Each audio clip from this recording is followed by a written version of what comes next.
बिस्मिल्लाहिर्रहमानिर्रहीम। ये entry number 15 है और किससे रिलेटेड है? चैरिटी, डोनेशन और फ्री सैंपल से रिलेटेड है। इन सब को भी हम एक कारोबार का एक्सपेंस के तौर पर ट्रीट करते हैं। एक्सपेंस जो भी होते हैं वो कारोबार में डेबिट होते हैं, क्योंकि एक एक्सपेंस जब बढ़ते हैं रूल क्या है? डेबिट होते हैं। तो एक्सपेंस इनको हमने चूंकि कह दिया कि ये हमारे एक्सपेंस हैं, तो इन्हीं नामों से ये डेबिट होंगे, यानी charity account, donation account, free sample account, यही नाम डेबिट के तौर पे आएंगे। मसलन इस ट्रांजेक्शन को देखते हैं तो लिखा हुआ है जी goods of worth 1000 given as donation. तो डोनेशन अकाउंट हमारा हो गया डेबिट। और क्या दिए हैं हमने? गुड्स दिए हैं। तो गुड्स जब अब नॉर्मल वे में कारोबार से बाहर जाते हैं, यानी सेल्स होके नहीं जाती, तो उसमें परचेज अकाउंट हमारा होता है क्रेडिट। तो परचेज अकाउंट हमारा क्रेडिट होगा। और क्यों क्रेडिट, परचेज अकाउंट क्रेडिट होता है? क्योंकि हमारा ये जब चीज़ें परचेज कर ली जाती हैं तो वो हमारा स्टॉक बन जाता है। स्टॉक एसेट होता है, एसेट फिर हमारा कम हो गया, कम होता है एसेट, कम होता है एसेट, बढ़ता है तो डेबिट होता है, एसेट कम होता है तो क्रेडिट होता है। तो डोनेशन के तौर पर कितने की चीज़ें दी हैं? 1000 की। तो 1000 का डोनेशन का नाम का हमारा एक्सपेंस हुआ, और 1000 का हमारा गुड्स का जो स्टॉक है, जो वो परचेजेस के नाम से हमने उस अकाउंट को कम कर देंगे। तो नरेशन लिखी जाएगी गुड्स गिवन एज डोनेशन, कि गुड्स हमने डोनेशन के तौर पे दी। और यहाँ पे वही है कि परचेज अकाउंट हमारा क्रेडिट हो रहा है, क्योंकि हमने goods of worth ₹2000 distributed as free sample के 2000 की जो अशिया हैं वो हमने चैरिट उसके फ्री सैंपल के तौर पर दी। तो फ्री सैंपल्स के नाम का हमारा एक्सपेंस हुआ और वो हमने 2000 से डेबिट कर दिया।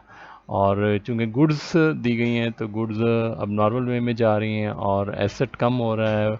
एसेट कम होता है तो डेबिट होता है। तो परचेज अकाउंट को हमने डेबिट कर दिया 2000 से। और नरेशन हम लिखेंगे goods distributed as free samples, के गुड्स हमने फ्री सैंपल्स के तौर पे डिस्ट्रीब्यूट की।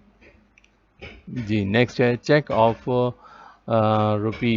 ₹4500 गिवन एज डोनेशन। तो डोनेशन एक्सपेंस हुआ, डोनेशन अकाउंट को तो हम कर देंगे डेबिट। अच्छा, कौन सा एसेट कम हो रहा है? हमारा बैंक में जो पड़ा हुआ पैसा है वो कम हुआ है, और चेक हमने दिया उस वजह से कम हुआ है। तो बैंक अकाउंट हमारा एसेट है, और एसेट हमारा कम हुआ है। एसेट जब कम होता है तो क्रेडिट होता है। तो हमने बैंक अकाउंट को 4500 रुपये से क्रेडिट कर दिया। और नरेशन हम लिखेंगे डोनेशन गिवन थ्रू चेक के, हमने डोनेशन चेक के थ्रू दी। जी।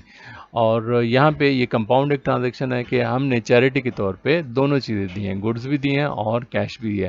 तो लिखा हुआ है जी ₹1500 कैश, कि हमने 1500 रुपये cash and goods of worth 1000, और 1000 रुपये की अशिया की मालियत की चीज़ें गिवन एज चैरिटी, चैरिटी के तौर पर दी।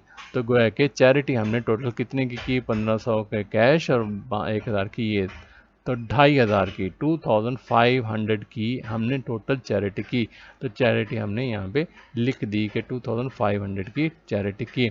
अच्छा, अब यहाँ पे दो अकाउंट क्रेडिट होंगे, कौन कौन सा है? कैश और दूसरा परचेजेस। परचेजेस गुड्स की वजह से, और कैश, कैश अपने नाम से आता है।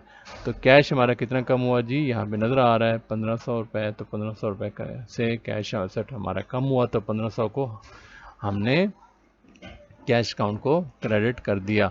और परचेजेस अकाउंट को हमने क्रेडिट कर दिया कितने से? 1000 की चीज़ें थी तो 1000 से क्रेडिट कर दिया की। और नरेशन लिखी जाएगी cash and goods given as charity, के गुड्स के तो गुड्स और कैश को हमने चैरिटी के तौर पर दिया। तो इन शॉर्ट सारी डिस्कशन का जो है वो लुब्बे लुबाब क्या है कि आप डेबिट साइड पे अकाउंट का नाम लिखेंगे। जैसे हमारे यहाँ पे 3 अकाउंट्स लिखे होते हैं, डोनेशन, चैरिटी और फ्री सैंपल। और क्रेडिट साइड पे क्या आएंगे? वो चीज़ें जिनको आप जिनसे ये खर्चे कर रहे हो। क्या कैश दिया है तो कैश लिखेंगे, बैंक अगर के थ्रू पेमेंट हुई है तो बैंक अकाउंट लिखेंगे, और अगर आपने गुड्स दिए हैं तो परचेज अकाउंट क्रेडिट होगा। और अगर इनका मिक्सचर है तो ये तीनों भी आ सकते हैं। मसलन कैश भी दे रहा हो, चेक के थ्रू पेमेंट भी कर रहा हो, और गुड्स भी दे रहा हो। तो ये थी जी आज की हमारी वीडियो, उम्मीद है आपको समझ आई होगी।